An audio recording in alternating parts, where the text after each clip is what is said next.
Afternoon, folks. Charles here. Today we're going to do a step-through-step process on how to create a character for World of Warcraft. As you can see here, we have our gender, left and right, male and female. We have each side or faction. We have Alliance, who host the humans, dwarves, night elves. Go back in dwarves, let you see that for a little bit. Night elves, gnomes. Ooh, he's an ugly one. The Draenei.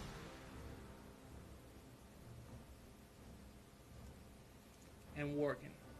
As you can see, Worgens have a human in the background. That is a separate shape, or I should say separate form for them. They are essentially werewolves. Female versions.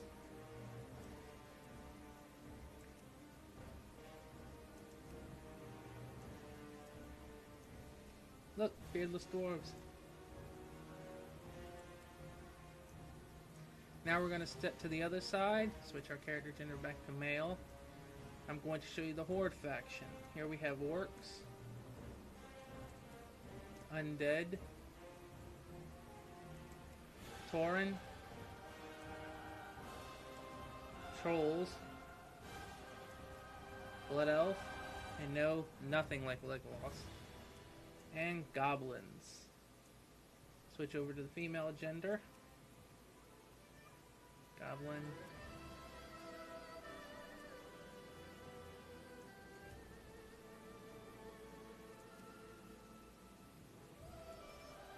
Now, as you can see down here, we have what looks to be just a single race sitting out by itself, known as the Pandarians. The Pandarians are something special. At a certain level, which at this point is level 10, they are able to actually choose between going Alliance or Horde. Switch over to what the females look like. As you can see, they are essentially pandas. Here in this corner right here, we have essentially a brief description of that race, as well as a history. Now we're going to move on over here to classes. As you can see on our far right hand side, we have 1, 2, 3, 4, 5, 6, 7, 8, 9, 10, 11 different classes. Each of these classes pertains to certain, I guess you would say, abilities within the game. You have warriors, paladins. Now, as you can see, it says you must choose a different race to be this class. Some classes are racial restricted, which means you cannot use them specifically for certain races. As you can see, each class that is able to be used has a different set of armor.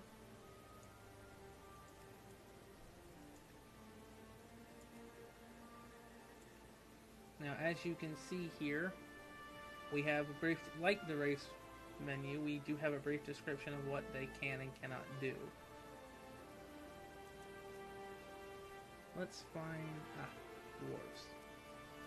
As you can see, the dwarves can choose just about every class but druid.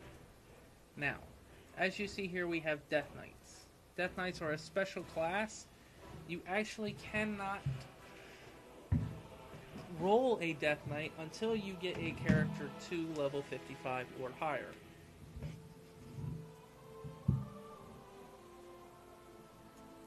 Within the Alliance side, only Night Elves and Worgens can be Druids. So what we're going to do, on the Horde side, I believe it is only, trolls are the only race that cannot be paladins. Which means they have access to just about every class within the game, except for paladins. Within the Horde side, only tauren and blood elves can be paladins. As you can see, as I'm switching between each race, you see over here on the class side, what classes they use change color and light up. So I believe I'm going to roll a Pandarian this time. As you can see, Pandorians can choose between warrior, hunter, rogue, priest, shamans, or should I say shaman, excuse me, mages, and monks. I believe I will run the Pandorian hunter. As you can see over here, it has a role. There are 3 types of roles within the game. You have damage, tank, and healing. Tanks take the most damage. Damage, or DPS, which is damage per second, allows people to stand back and hit a target from behind or in front but from a distance. And healing is pretty much self-explanatory. It does healing. Now, as you can see, there are some classes such as the priest and the warrior who can do 2 different things. They can either do healing. Priests can do healing or damage. Warriors can do damage or tanking. Now, go back to the Night Elves. The Druids. The Druids are one of the few classes within the game that can do essentially all 3. They can do tank, healer, and damage. The second class that is like that is Monk. Monk can do tank, damage, or healing as well. Pandarian, we will go Hunter. Now we're going to disclick our main more info, and we're going to move on to customizations. Now, as you can see here, we have our menu that allows us to choose our skin color, face, hairstyle, as well as facial hair. As you can see on the right hand side, we have a scroll button, or I should say scroll menu, that allows us to pick our skin color, or for pandas, fur color. Step through each one. Alright, I guess you'll work for this one. Now, we are allowed to choose our face. Our face gives us different facial recognition, how we want little furry things around our face. It's all self-explanatory once you get into the game and are able to really look at what we can do within it.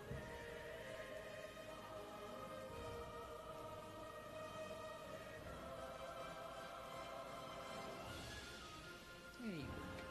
Now we choose our hairstyle. As you can see, as I move the character left and right within the main menu, you'll notice over here in our right hand side, the character moves as well.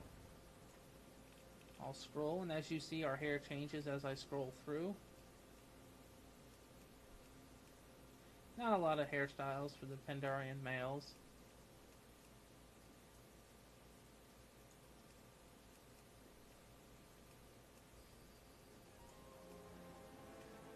I think I'll go with this one for my full head of hair. Now, as you can see, we have the option of choosing our names. We can randomize, or you can choose your own name. Now, there are quite a few websites out there nowadays that allow us to have a name generator, which I'm actually logging on my phone now.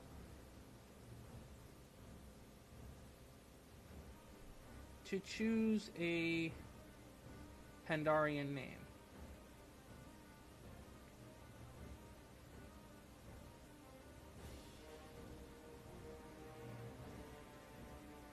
Basically, I googled Pandarian name generator, and I've got quite a few good, decent websites that I will link within the video. Well, not within the video, but within the comments and sections and information, to where you can find a decent name generator.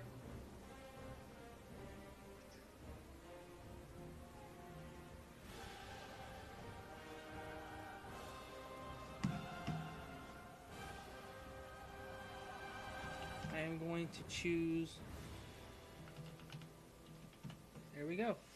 My name now is Jen Nightpaw. As I finish, now as you can see, I've chosen a realm that I normally don't work on. That's where it's something that is new for me. As you can see, I've got my character here now. And going to stop the video here and then load up later, or possibly do a second video, as I do the basic 1 through 10 walkthrough, or I should say 1 through 10 playing guide with Jen here. Alright, have a good day.